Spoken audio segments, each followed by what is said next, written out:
I rise to bring to the notice of this August House regarding the long-standing political issue of the constituency which I represent.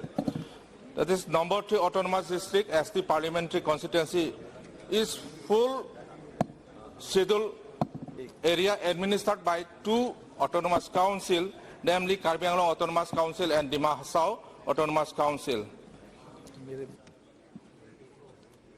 Sir, the government of Assam has minimum role as far as development matters are concerned in this area, but the council themselves do not enjoy the status and financial resource of normal state.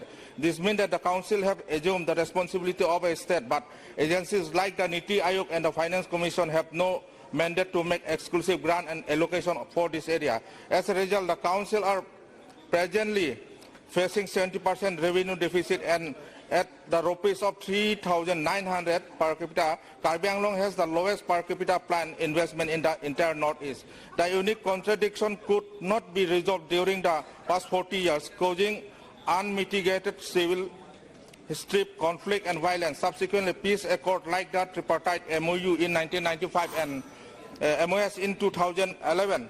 So the solution is provided in the Constitution itself and has been since 1969. So, and significantly, sir, the BJP leader have been consistently supporting the implementation of Article 244A, as evident from the fact that Mr. Daden Deputy Prime Minister L.K. Advani, while addressing the public meeting at Khaironi, and issued that